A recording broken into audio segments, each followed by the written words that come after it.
რა არის ბიტკოინი და რატო არის ყველასთვის სასარგებლო საქმიანობა. ბიტკოინი არის ლიმიტირებული აქტივი, რომელიც სულ 21 მილიონი იქნება. 2009 წელს ვიწყებთ ბიტკოინის მაინინგს, სადაც ბლოკის ჯილდო განისაზღვრა 50 ბიტკოინით.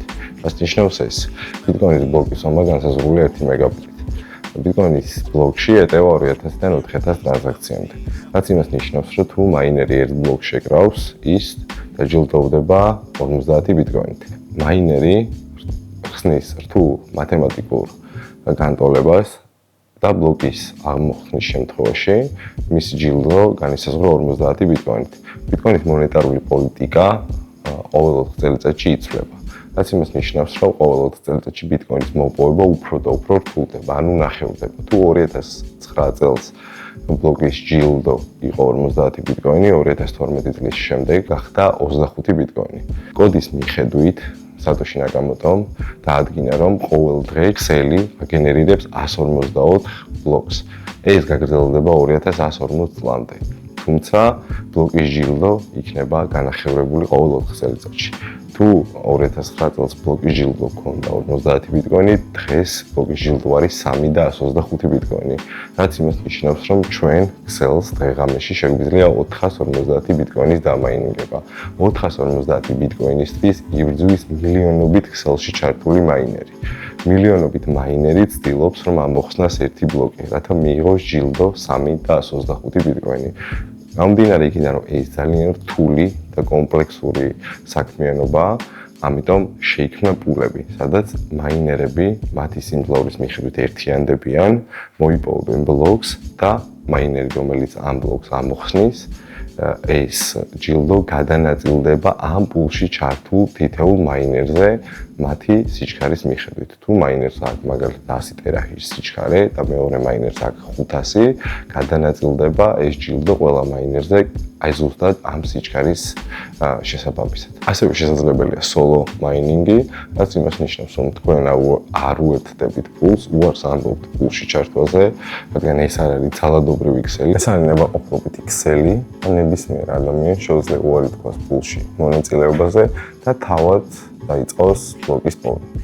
წარმოიდგინეთ, რომ მილიონობით მაინერი დღე-ღამის განმავლობაში იღწვის იმისთვის, რომ იპოვოს ერთი ბლოკი, ანუ სულ საუბარია 152 ბლოკზე. გამომდინარე იქიდან, რომ 2009 წელს ბიტკოინის ღირებულება არ გააჩნდა და მისი ფასი 0 იყო, ამიტომ ქსელი იძლეოდა მეტ ბიტკოინის ჯილდოს სახით. თუმცა 16 წლის შემდეგ ჯილდო განახევრდა ის 3 და 125-ია დღეს და მისთვის ბრძოლა უკვე ღირებულია. ცალკე ქსელში ჩართული მაინერი, რომელიც ბლოკს აღმოაჩენს, ჯილდოვდება 3 და 125 ბიტკოინით, რაც დღევანდელი ფასის მიხედვით დაახლოებით 350,000 ამერიკული დოლარია. ეს გაგრძელდება 2028 წლამდე და 2028 წლის შემდეგ ბლოკი ისევ განახევრდება, ანუ 3 და 125 გაყოფილი 2-ზე. ეს იქნება ბლოკის ჯილდო და ისევ მილიონობით მაინერი იმუშაობს იმისთვის, რომ 154 ბლოკიდან რომელიმე ამოხსნას ის. მე ადამიანები ხშირად კითხულობენ, რა მოხდება, როდესაც ბიტკოინის მაინინგი ამოიწურება. ჩვენ დღეს ამ ბლოკების მოპოვებით და ჯილდოს გადანაწილებით ვახდენთ ბიტკოინის მოპოვებას. ჯამში 21 მილიონი იქნება, 19,5 მილიონი თითქმის მოპოვებულია და დარჩენილია 1,5 ნაკლები ბიტკოინი.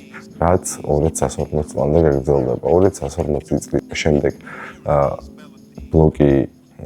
ბლოკის პოვნა შეწყდება და მაინერები დაიწყებენ ტრანზაქციების დადასტურებას, რაც იმას ნიშნავს, რომ დადასტურებულ ტრანზაქციაში მიიღებენ საკომისიოს.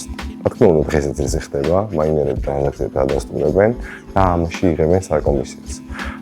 მაინინგში ჩართვის ორი გზა არსებობს. ერთი არის, რომ პულს შეუერთდე და დაიწყო მაინინგი სხვა ადამიანებთან და სხვა მაინერებთან ერთად და მეორე ცალკე ამაინინგო.